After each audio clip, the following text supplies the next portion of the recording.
Hey, start without any any funny business. Hey, good afternoon, good evening, good morning, everyone. This is Harry from Spurs TV back with another preview with Harry and TJ. And it's Friday, guys, so it's almost the weekend, thank God. So Harry, I'm going to go to you first. How you doing? Yeah, very good. Thank you. Looking forward to getting into this show. Obviously, previewing Newcastle. So yeah, really excited. And TJ, you look like you're in Tottenham? You must be in Tottenham, isn't it? Yeah, I'm at work right now in Wood Yeah, Green. yeah, I can see in the background. Um, Yeah, how you doing? yeah. Yeah.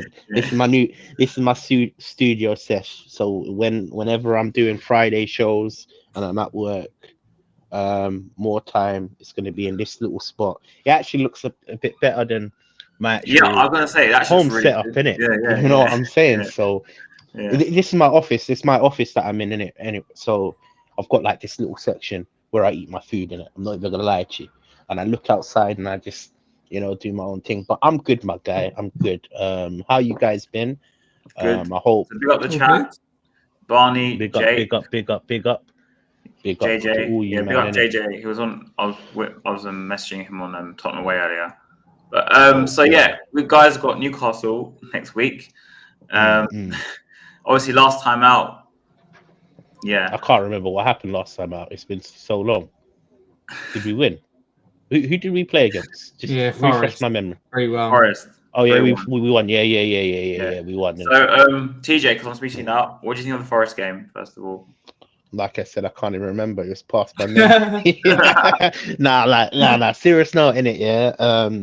It was, it was a good-ish performance. I think first half we did struggle because they scored first, right? If I'm Yeah. correct. No, they Yeah. equalised. No, we They scored first. They equalised before half time. Oh yeah. So it was such a tight game at first half. Yeah, sorry, man. Look, when them ones where you don't speak about football for a long while, innit? You forget, innit? It's fine. But now it's coming back to me. Yeah, no, first half was kind of like same old, innit? Again, it's a mixture of a lot of things, stubbornness, and then you got players that are not in form, and then players that are in form. Props to Werner.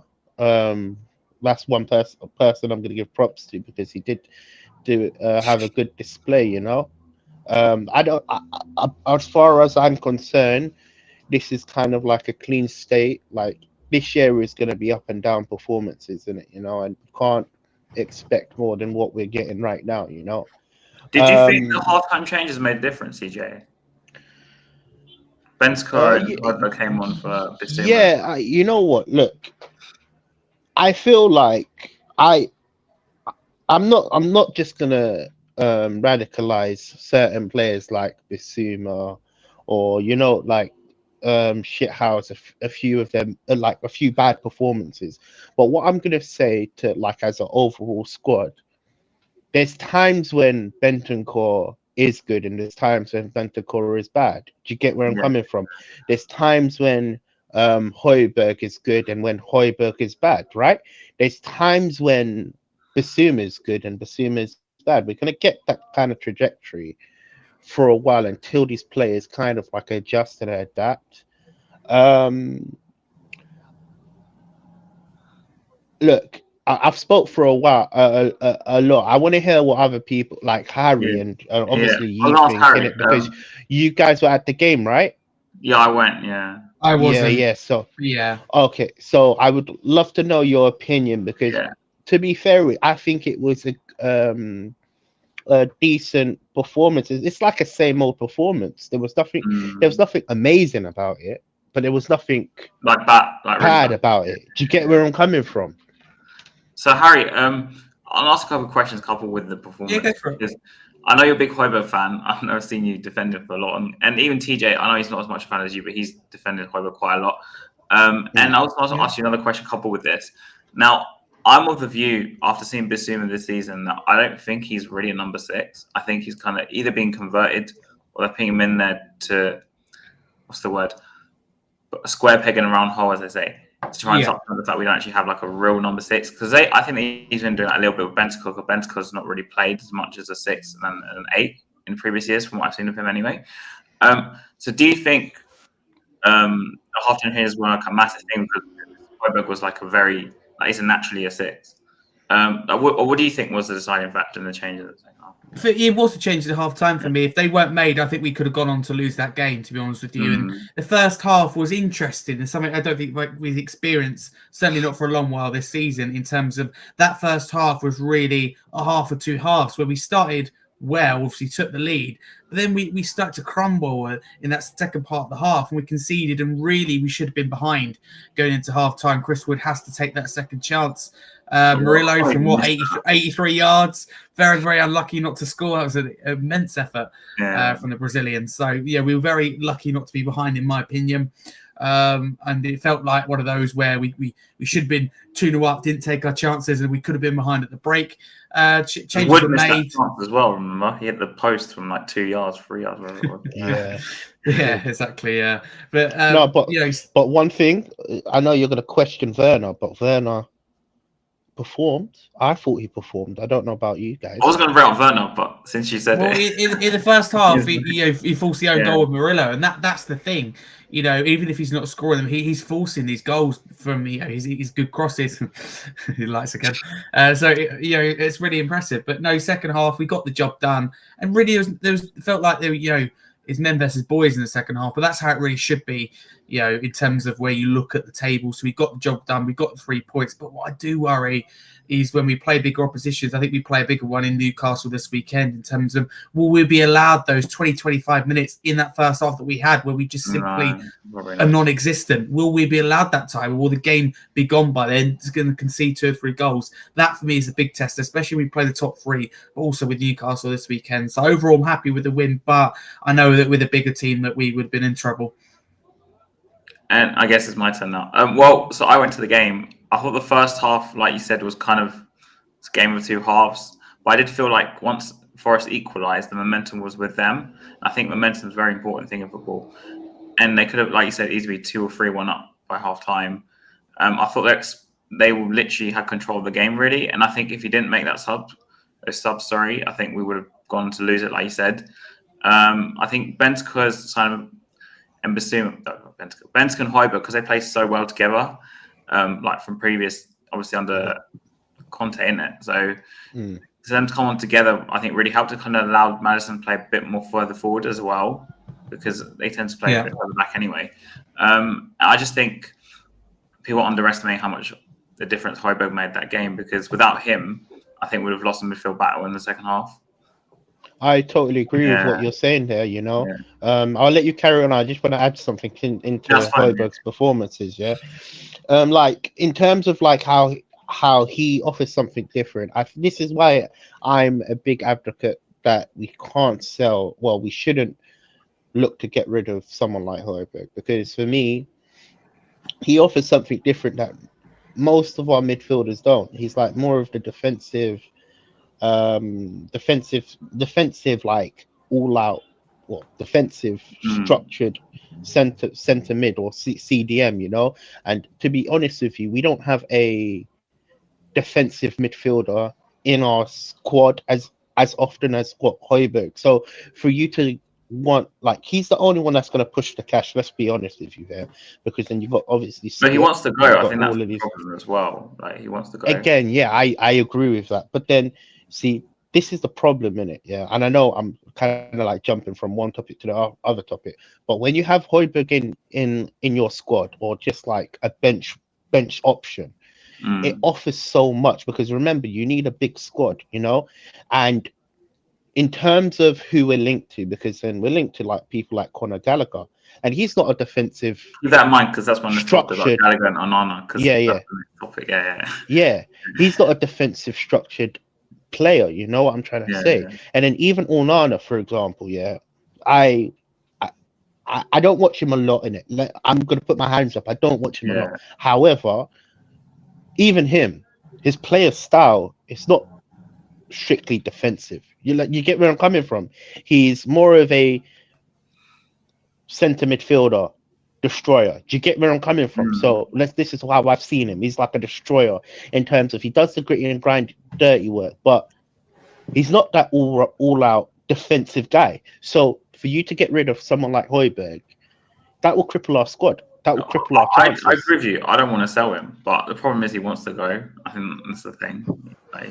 But see, shouldn't you question how he's managed? Because for me personally, of course, you can want to leave, yeah. Like Harry Kane, we all knew that Harry Kane wanted to leave, right? Yeah. But 100%.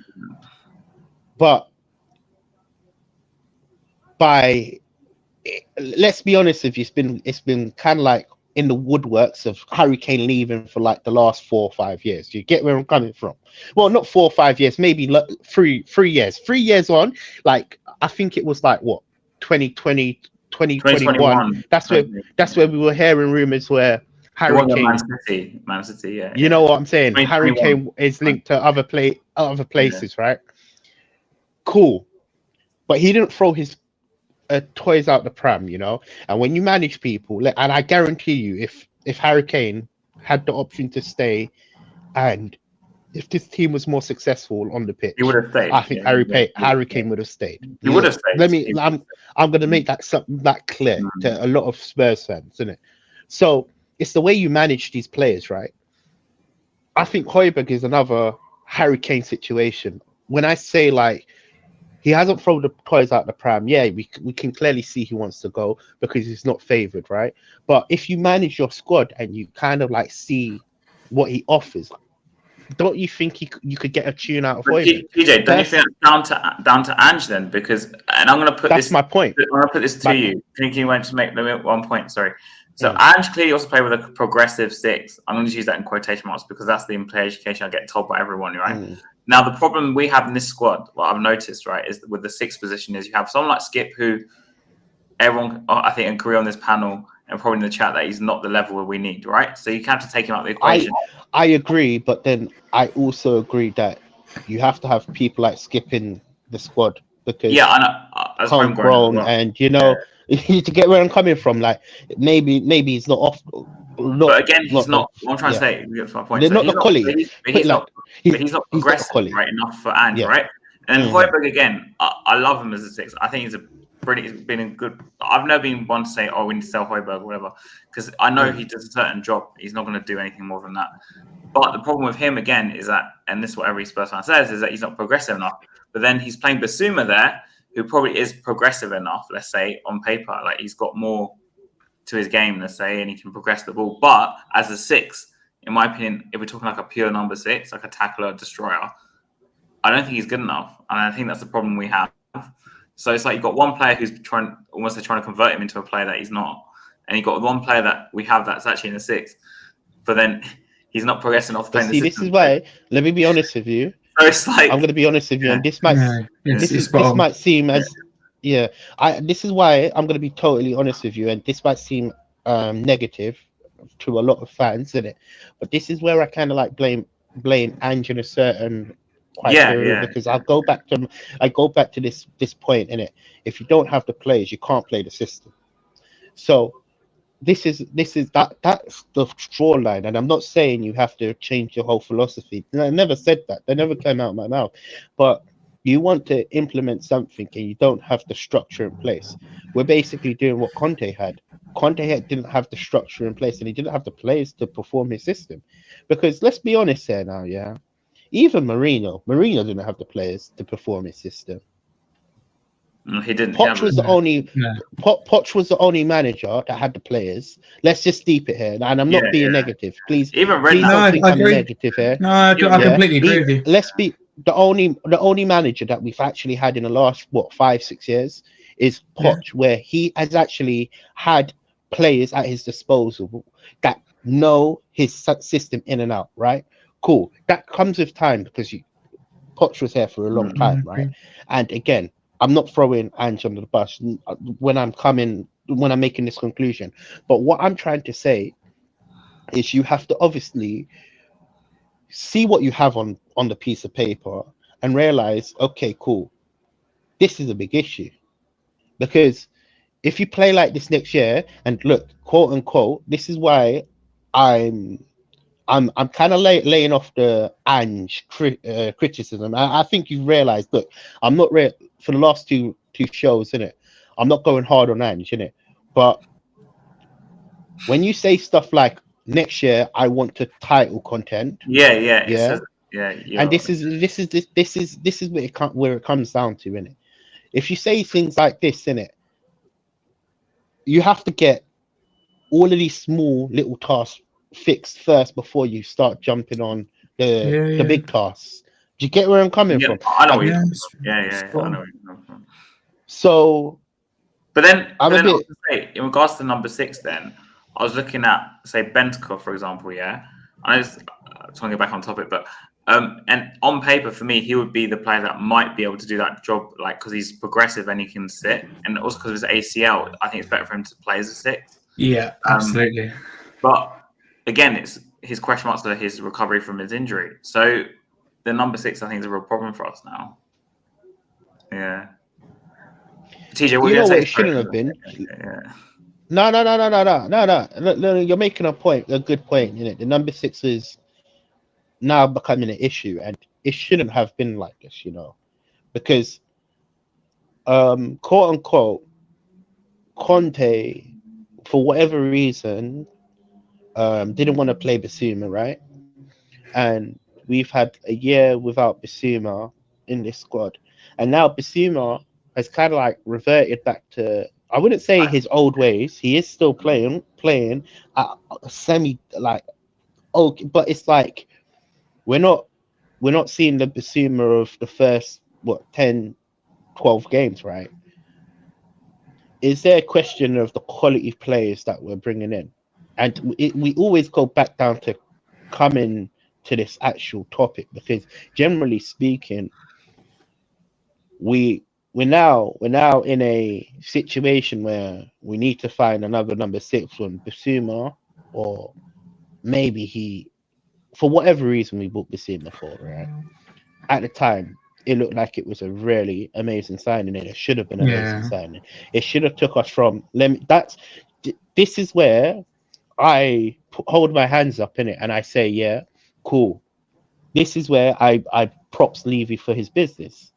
You get where I'm coming from? I pick him up. Listen, I don't want to bring this up, but do you think he was cheaper because of that ongoing case? That's half and half into it, you know. How Levy does his business is, we can only critique what we have on the pitch. I'm saying because of Basuma's ongoing case at the time. Can I answer that? Go for it. Okay. Yes, I think so, and I don't think Brighton wanted to be involved in that. They, at the time, were very hyped by their kind of. I don't want to name what the case is about. I just want to say the case. Yeah. I know. I won't get into the case itself, but I think that Brighton were keen to offload, and we saw an opportunity. And I think everything that's been said so far tonight, I completely agree with. But dissecting what TJ said, I completely agree. You know, Basuma came in. Obviously, you forget last season. This season, hit the ground running and like amazed us all in that first 12 games. That for me was a Basuma we all saw at Brighton, if not better. But he's like one extreme to another. What we're seeing now is complete. Okay, I actually thought Forest's first half was the best I've seen for a little while in terms of he took some shots, but then he lost control of that midfield. His passing was awful. But this one I'm saying about Basuma, right? So he's progressive in that sense. Like he's taking shots, he's bringing the ball forward. But then when it comes to the actual 6 work, for me, and I'm not Ange Postecoglou, and I would set my team up completely different. I made that clear before. Yeah. You know, my number 6, the main job will be to protect the defence. Ultimately, as I said before, we're conceding for my liking too many goals, and that is an issue. You can play attacking football, defensive football, but you've got to keep the ball out of your own net.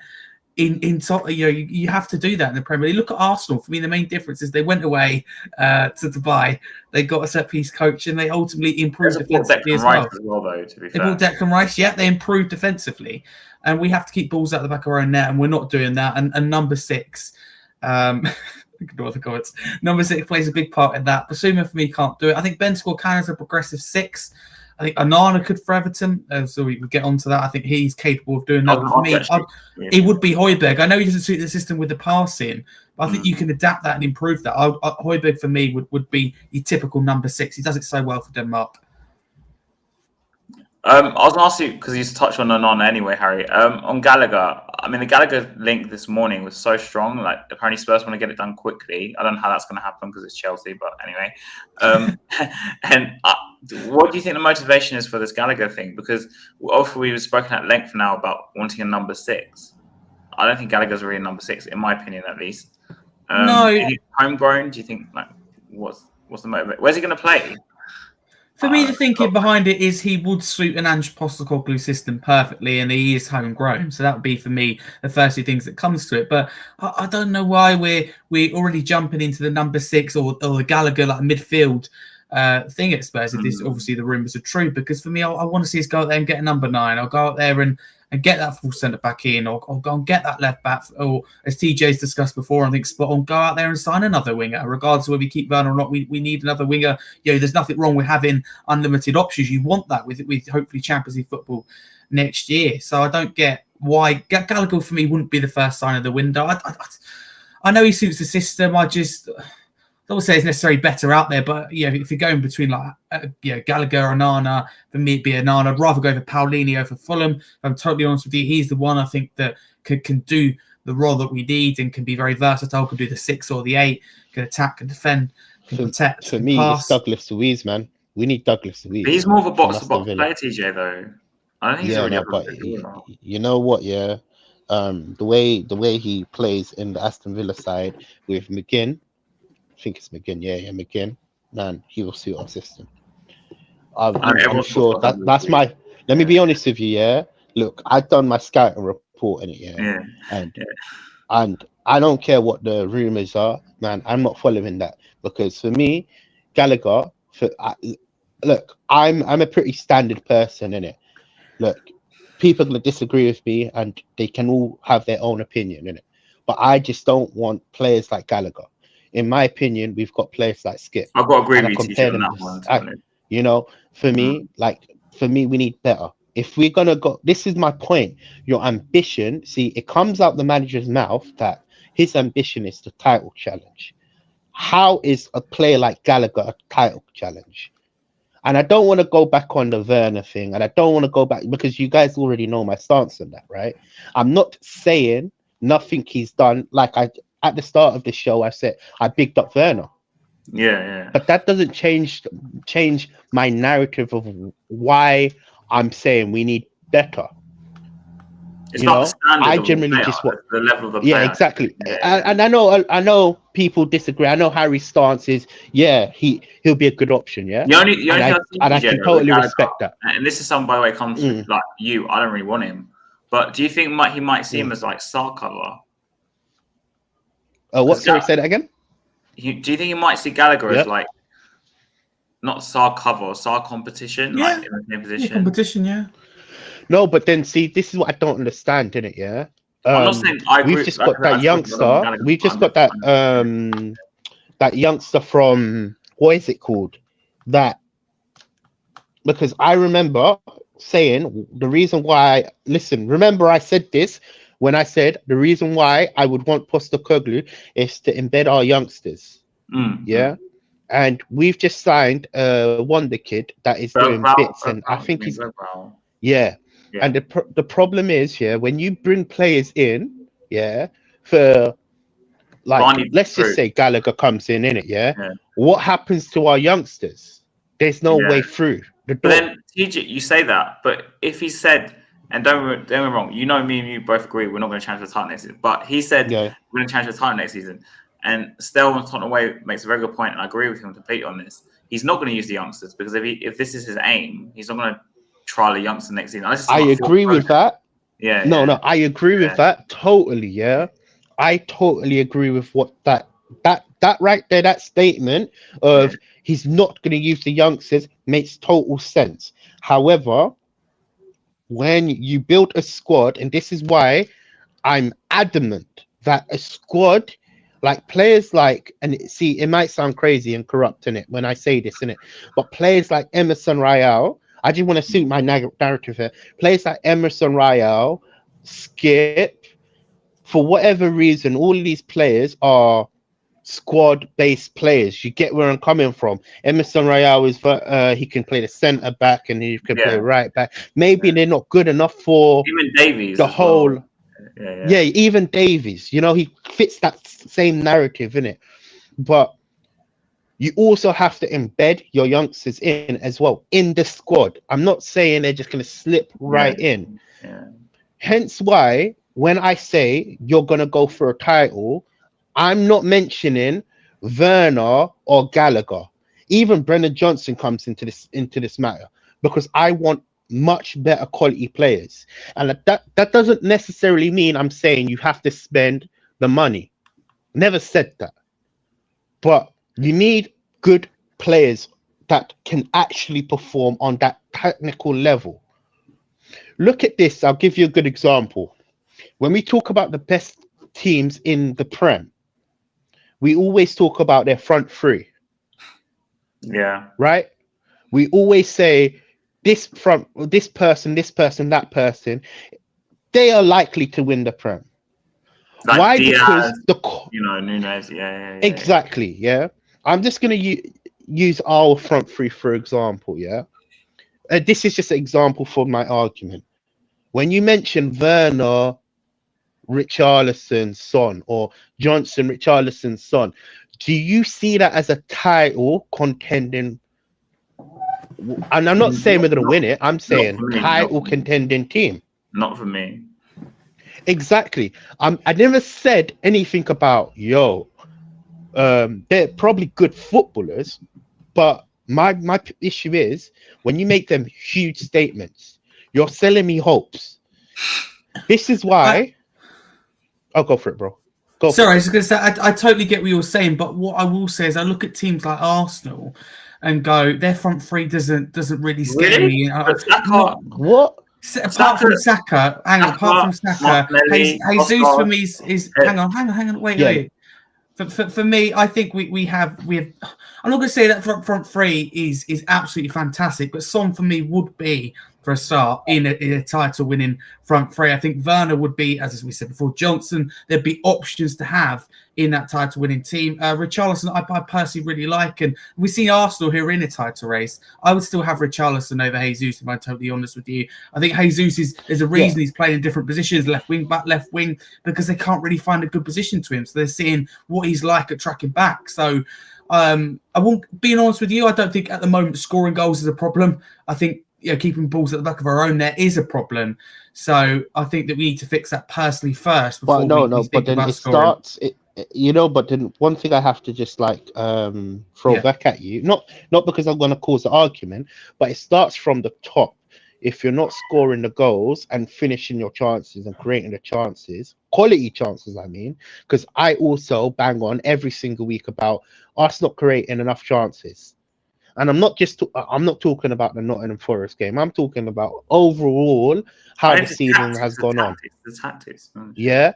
If you're not creating enough chances, when you're playing such a front foot in football, you're going to be open. And Ange has actually already said this out loud. He said, "This is how we play. We are going to let goals in." Didn't he say that? Well, technically, the words I'm like quoting. Well, but he said this is how we play. I'm not going to change how I play. So when you play front foot football, the goals have to be there. You need elite forwards, basically. Exactly. I think that's why I think we need a number 9, because I think we get in so many good positions. We just don't shoot enough. We don't cross enough. Because I think the team look up and go, there's no physical presence there. So we go back and we try and get the perfect move. And what against Forest, I think, I'm not saying that players were necessarily afraid to shoot, but maybe they were trying to work the move, etc., trying to get someone in a shooting position. But Van der Ven and Porro's goals came from where I don't think we'd usually score in terms of, they had to go. I think the team done well to create chances, but that's what happens for me when you shoot more and you have a go. But for me, I've said this before, if Richarlison was fit, he'd be in my starting lineup every single week because we lack that physical presence in the box. And where I will agree with Haz about Son, and I do like Son, but not as a number 9. He doesn't really offer you that much. I don't think he's on the side, on the wing. The problem with Son, it's kind of like, I don't have to explain it because where I say it comes out wrong. Okay, so his age is against him because he's like 31, 32, and he relies on his pace. Like I mentioned Bale as the example before. It's not me saying Son's a bad player, by the way. Okay, but for me, he was a better player. Can I reiterate what you're saying in a better way? Okay. Cool. As an athlete, when you rely on certain skill sets, attributes. So attributes, or you call it skill sets. I'm gonna call it when you rely on a thing like pace to enhance your ability to play. So like I'll give you another good example. Van der Ven. If Van der Ven didn't have pace, he would be a donkey as a centre back. 100%. And that's not me disrespecting his level of his IQ level. And please don't think I'm against Van der Ven. Let me make that clear. Before he clips his pace is his ultimate. Yeah, his pace is his ultimate weapon that helps him perform at a high level, right? But his weakness, and let's be honest with you, I think all Spurs fans see this. His weakness is what? Headers. Headers, yeah. Van der Ven, jumping. Yeah. His weakness is headers. So his strength is his pace. If Van der Ven was to lose his pace, let's not even talk about the system, but the system in that self, he'll be flawed, right? Cool. So what Haz is saying about Son? Son is a particular player that relies on his pace. His main attribute that makes Son is his pace. When he's in a decline, which means, I'm not saying he's bad now. He might pop up with a goal. He's good at shooting, yeah. That's another attribute that Son's good at. But if you take away his pace, you kind of have a dud. Do you get where I'm coming from? Because now you have to play a whole total different this. I get your all-round explanation, but for me, Son's had a superb season and has really, for me. Oh yeah. No, this is not my opinion. This is Haz's opinion. I'm just trying to word it in a certain way. No, yeah, thank you. Yeah. Let me wipe my hands off this, innit? Don't class me in combo, innit? Okay. Yeah. I'm saying you need to look at the quality of the goals we score, and the way we score them. All of Son's goals this season have been basically, I use this word loosely, tap-ins, right? He's not getting the ball, Harry, and doing what he does, for example. But that's the way we play. We put the ball, we literally walk the ball in. There's a reason why he was moved into the middle, Harry, because he doesn't have, like TJ just explained to you, he doesn't have the pace he had in the past. He doesn't have the. So he doesn't have the creating spark to the new way. Whereas Werner, look. Yeah. So the reason why Ange, let me just explain something. I think in this system, the reason why Ange is playing Werner in the left midfielder role, and I will give him props. Look, I'm here. Listen, and I've already said I don't want Werner. So I'm gonna lay out why he's good in the left wing. Look, so you can clip this if you want it, bro. I'll give you free range. But a lot of people are gonna agree on this. Werner, technically wise, in terms of shooting, is awful. Yeah, but what he's good at is taking on his man and running against his opponents. Very good. Yeah. Right. That's what his asset is. Right. So in Ange's system, he needs players to run at the defenders. Werner, for me, is better than Son in that role. In terms of one-on-one, in the way we play, right? Yeah. Right? Now, see, look, I've just labeled that out. Now, what Haz is saying, when you lose that aspect, and he's not saying Son is bad. He didn't say that. Yeah, that didn't come out of his mouth. Yeah, no. He's not saying Son as a player is bad. He's saying Son, his main attribute that makes him what's another word? A great player. Yeah.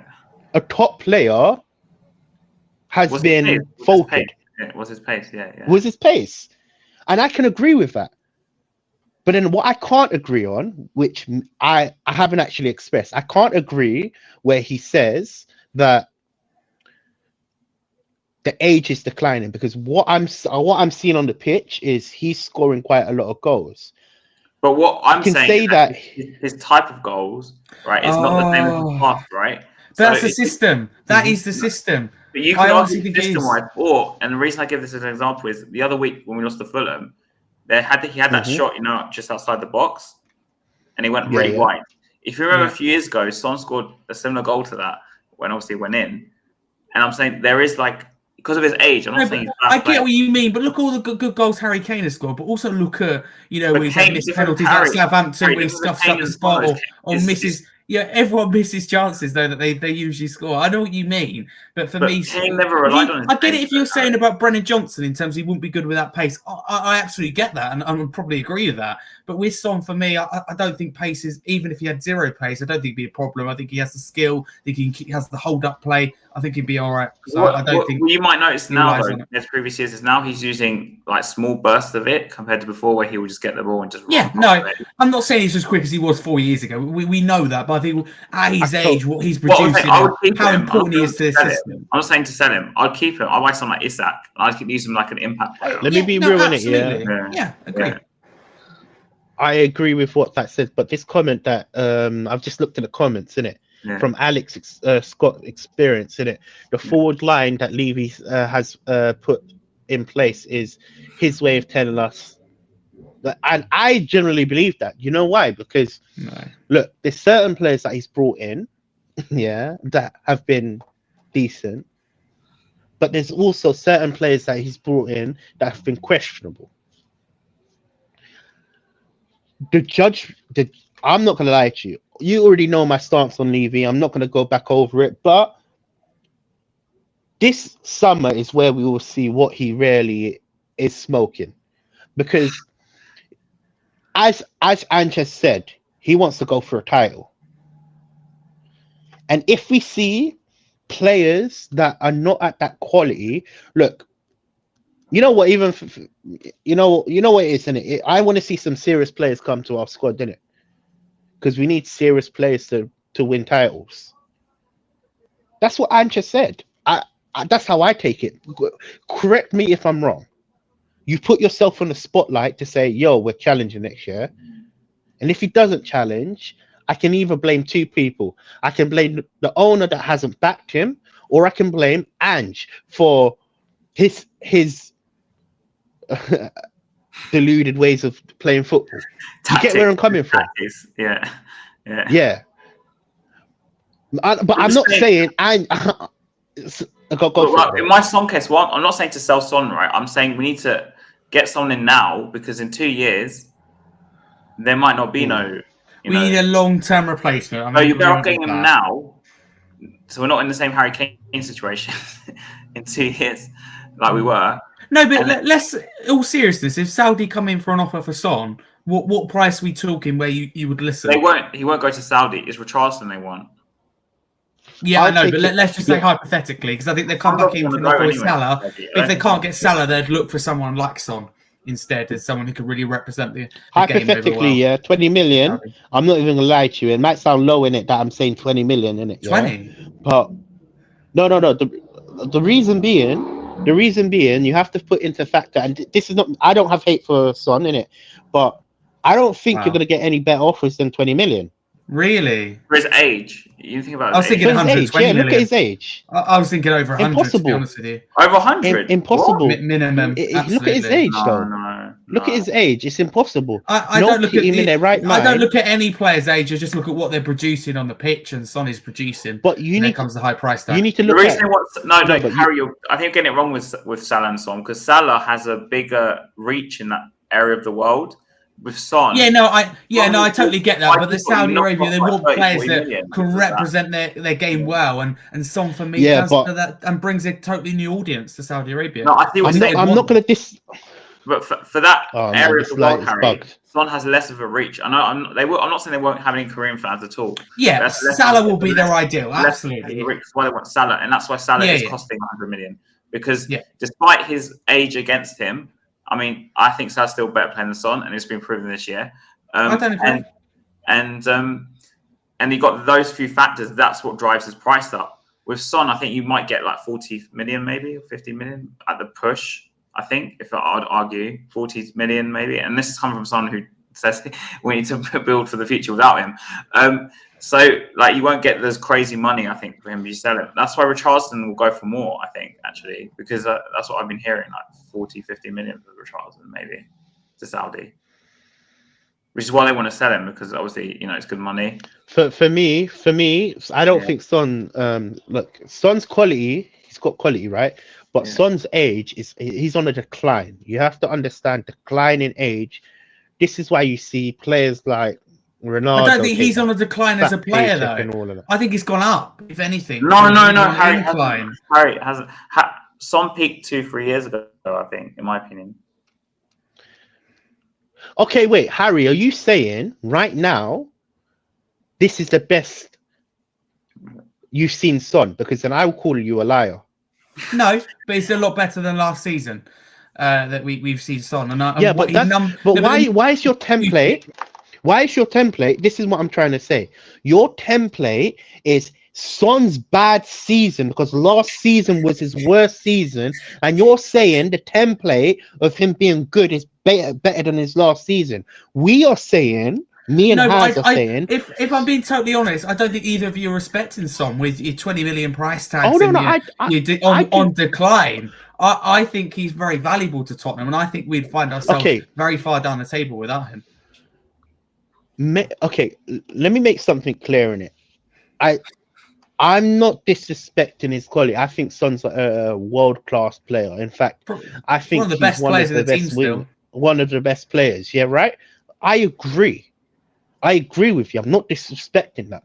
However, I'm judging it from a longevity, which means in the next 2 years, in the next year, his stocks are going to go lower.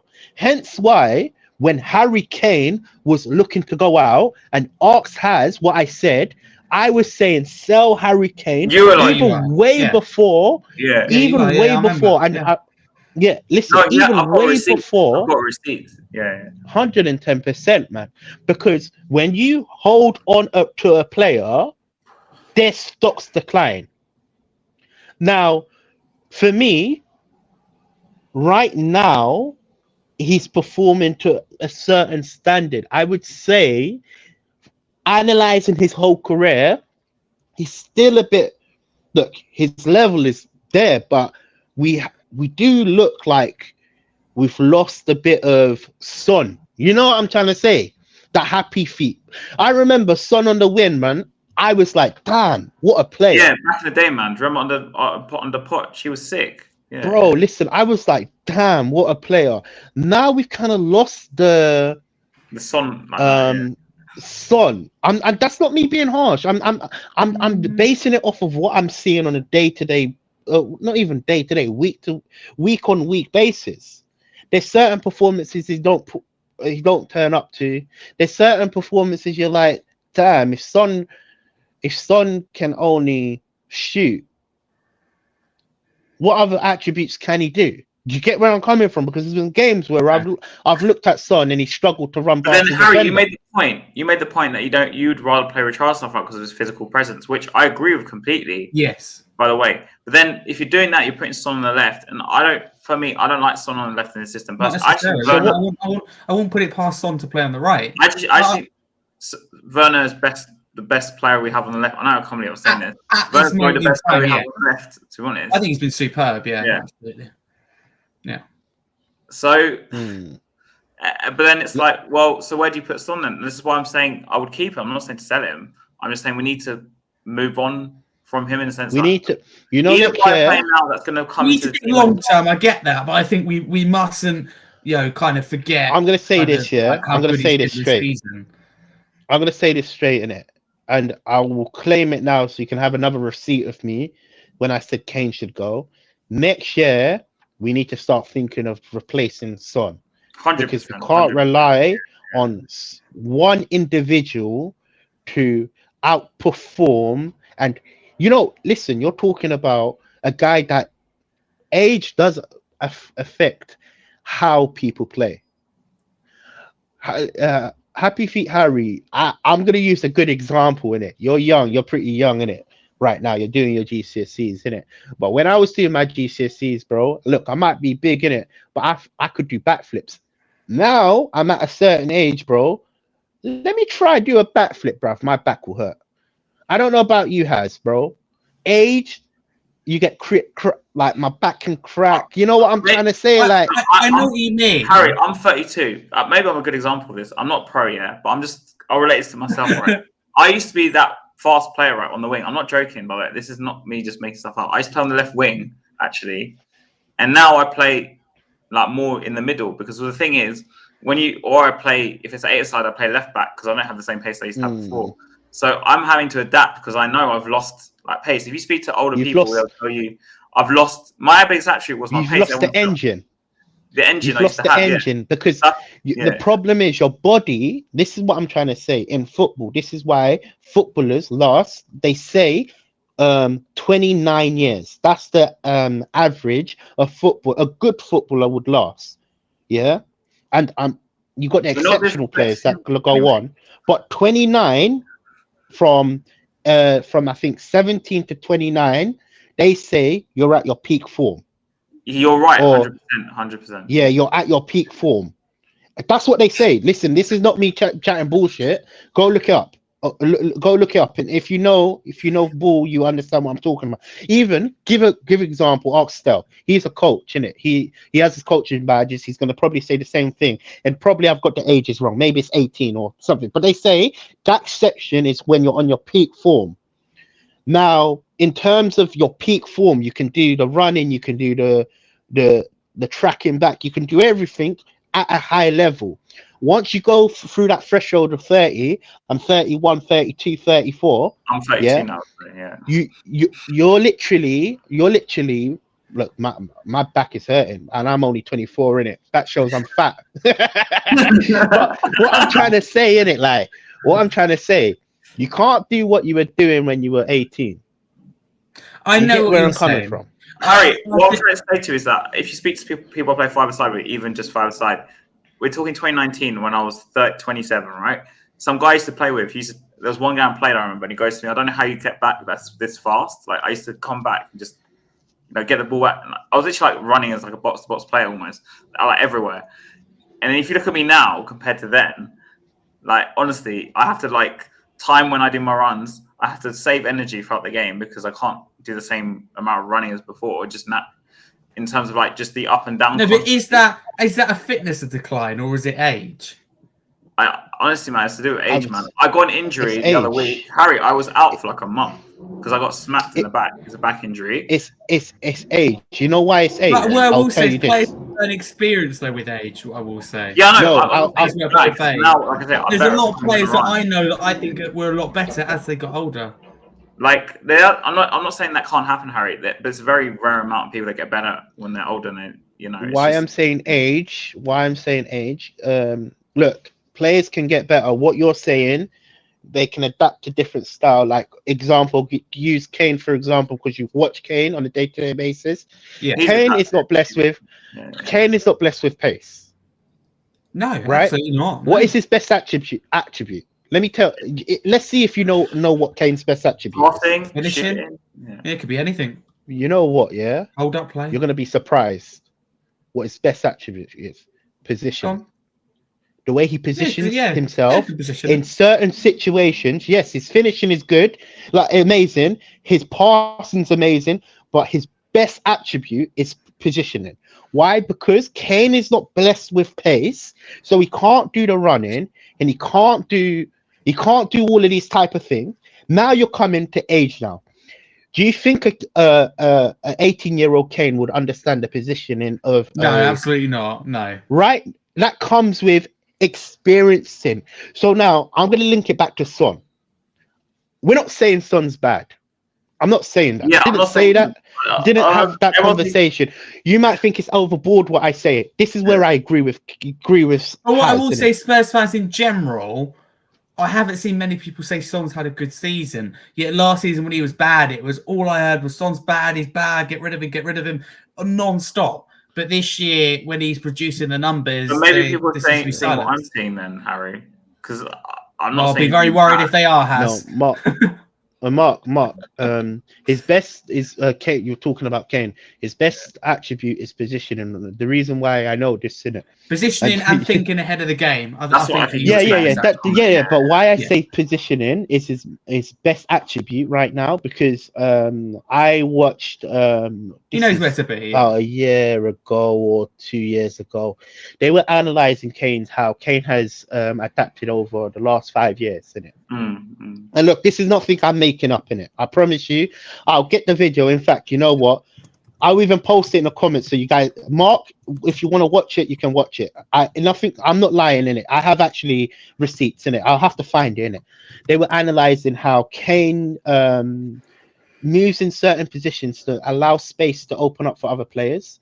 Hence why when he was at Tottenham, he used to come so close, come so far back to get the ball, because now he was changed from a all-out striker to become a creator, right? And the reason why he changed the role, he doesn't have the physical pace in today's game to do it.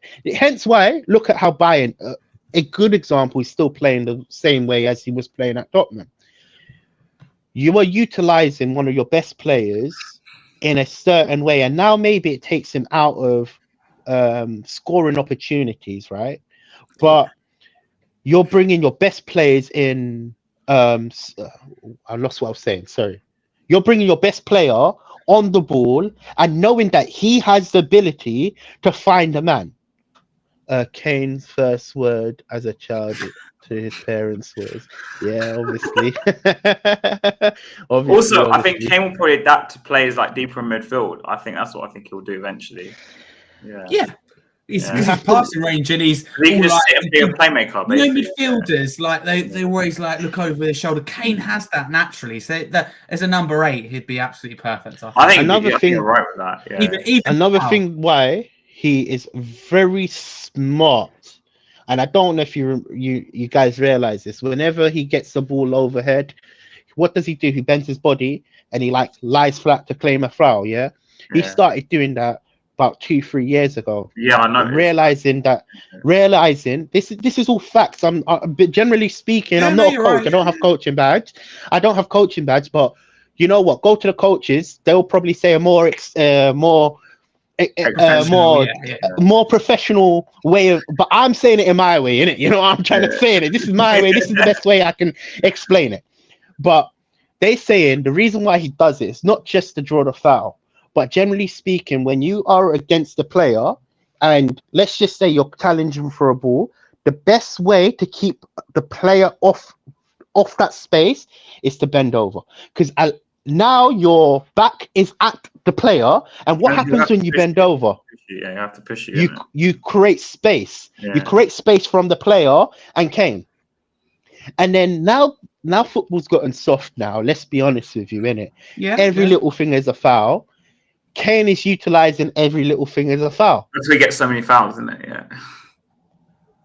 So that's what you call a smart, intelligent player. Hence why I say, and I say this with my chest, Kane is one of the best strikers to walk this earth. I'm so gutted that he played in a Tottenham team that didn't win him no trophies, because I definitely guarantee you, if Kane was at West Ham, Kane was at Liverpool, Kane was at Man City, Kane was at any other team. Look, he's now gone to Bayern, and they're having a difficult season. But what I'm trying to say, I'm trying to just make this point across. That's what you call one of the best strikers to walk this planet. I'm generally hot. Listen, bro, I've had conversations about this type of thing. 100%, man, 100%. Because you have to be on different levels. Do you know the reason why they say Ronaldo's, the Messi's are on different levels? Because they find the reason why they say Ronaldo's on a different level. They find execution. They do these type of things to create space. Man, this different gravy, man. Different gravy of a player, man. I'm anybody that thinks different. But let's go on to the next game, because I kind of like rattled on. Yeah, can we move on to Newcastle? I've got to jump in 9 minutes. I was debate, actually. I really enjoyed that, actually. So Harry, hello. I did have a thing before that, but I might just couple it with this. We do play Newcastle early kickoff tomorrow. Do you think that's a factor? And I mean, I saw Newcastle the other week as well come back against West Ham. They were 3-1 down. They won 4-3. Are you afraid of tomorrow's game? How are you feeling towards it? I'm going to say my hands up from now. I don't like this match at all. I hate playing Newcastle away. I think it's awful. But yeah, your thoughts on it, Harry? Yeah, I love that comment, by the way.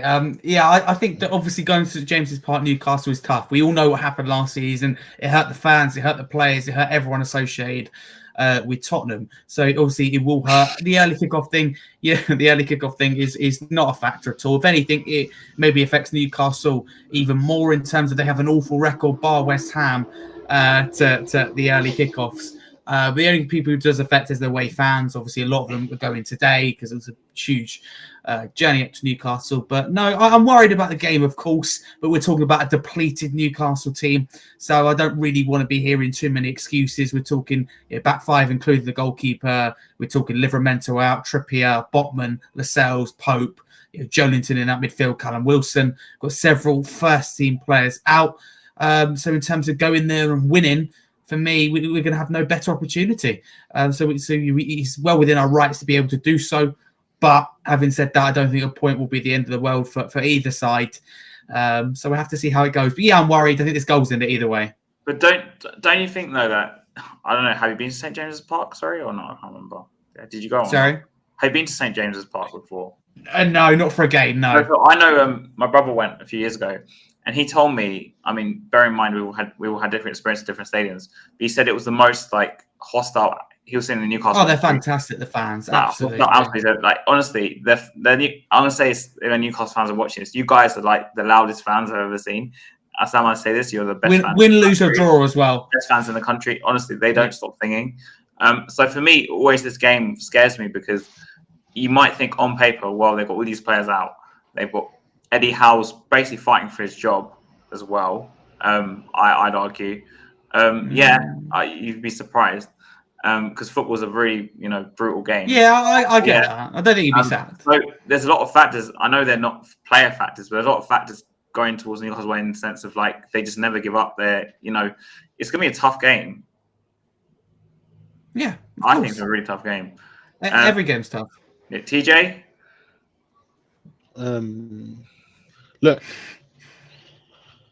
let's be honest here, innit? Yeah, and I'm coming from not a point of view that I'm gonna think. If our goal is to be top 4, we have to win this, innit? It's definitely gonna be a tough game, and I believe we're gonna lose. Let me be honest with you, innit? I just feel like we're gonna crumble when it most matters. But in terms of playing against Newcastle, we have to be very careful of how we push up because they're a really good counter-attacking team. I know they got Anthony Gordon who's on form. Yeah. Harvey Barnes will come off the bench. Isak. I know. I like Harvey Barnes. I know they're depleted, and that's not me. That's not me kind of sugarcoating how Tottenham has to play. But we definitely need a result, and we need a result badly because, for me, our next games after that game, that's going to be difficult games because they're all going for the title. Do you get where I'm coming from? So we need at least to win. We need ideally a point or anything but a loss. But for me, it's the case of the players have to perform, and Ange has to get onto certain players that have had up and down performances. Our midfield is going to be questionable.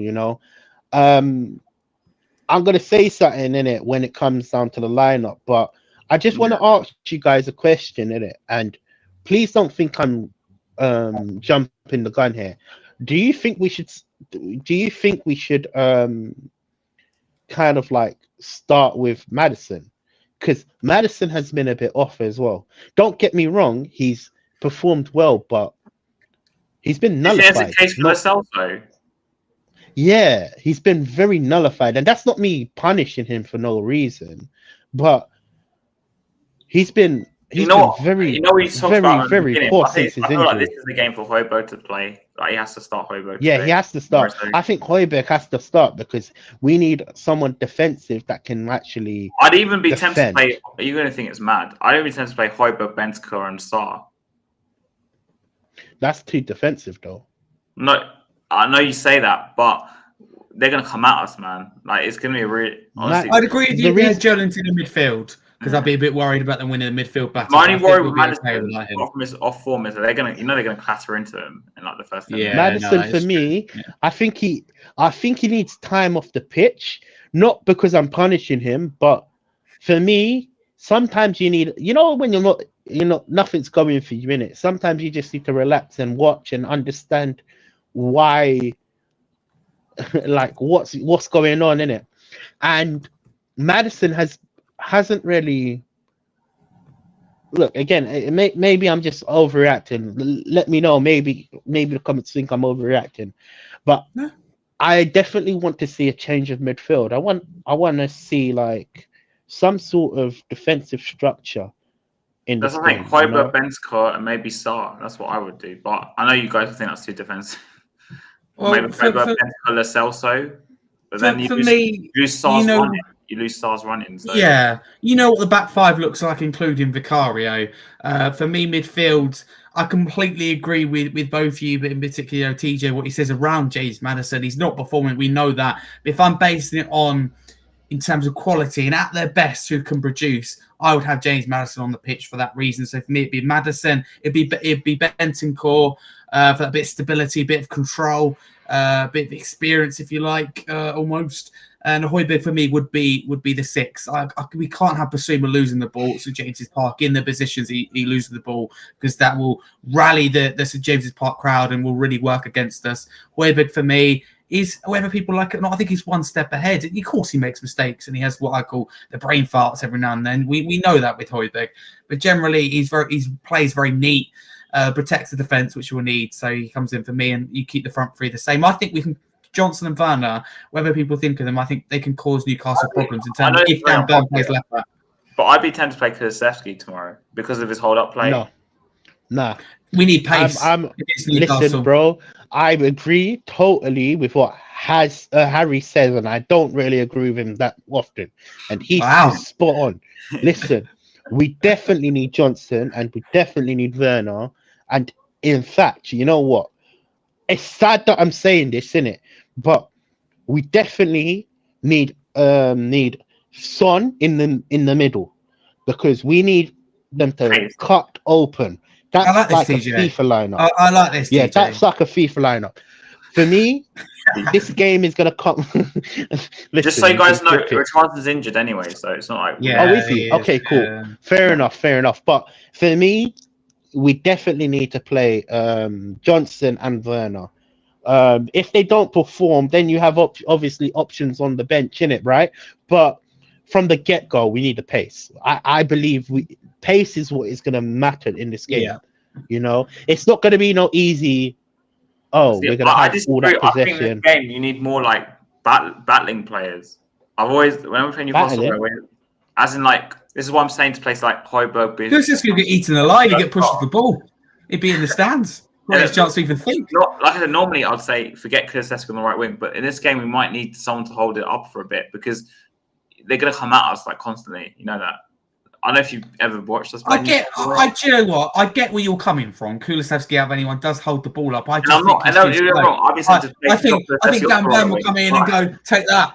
It literally. He might be able to hold it, and then they can bring the. Kulusevski wants 75 years to look up and pick a pass, and it's a James's Park. You don't get that time. But I've got to jump. So do you want me to give my score prediction?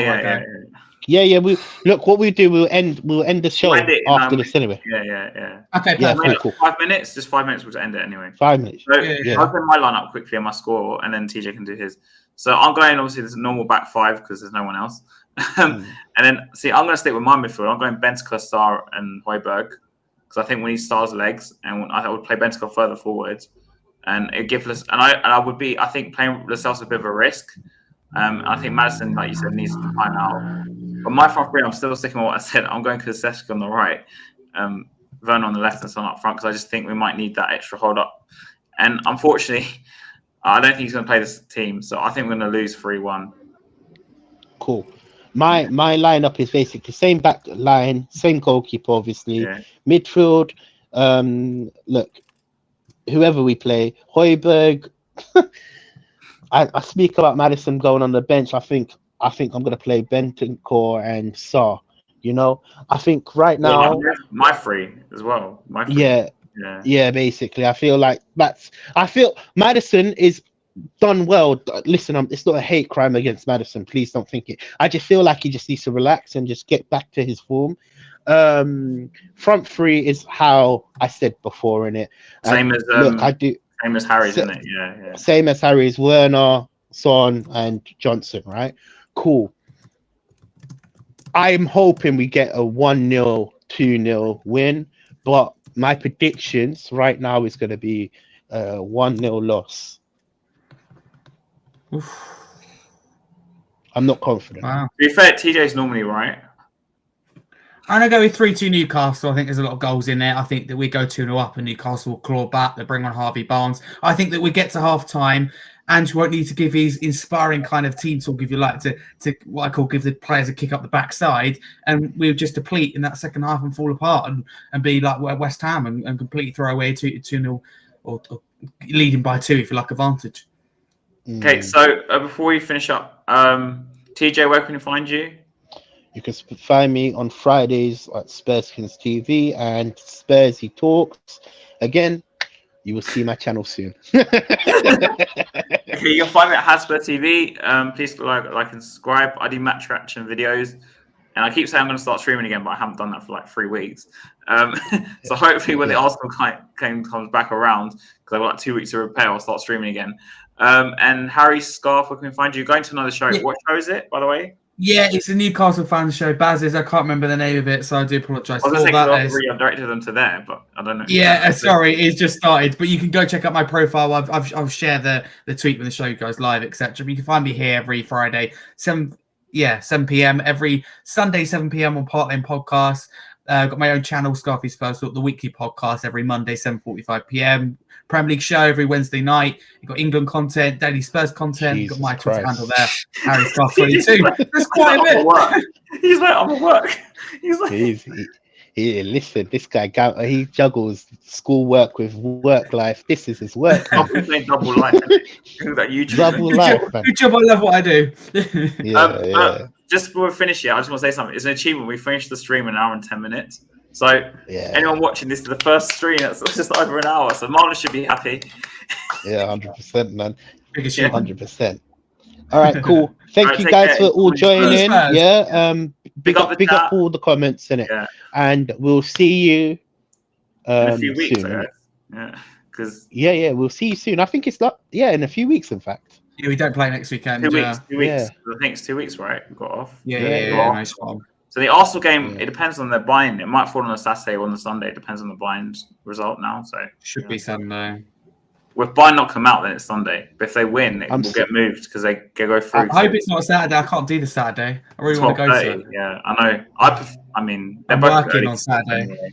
They're both early. All right, cool. Yo, let Harry go in it because I'm going to cheers, guys. I'm going to end the stream now. Spurs.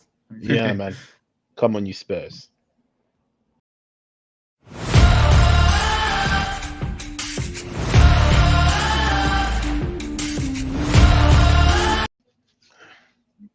Damn, that was quick.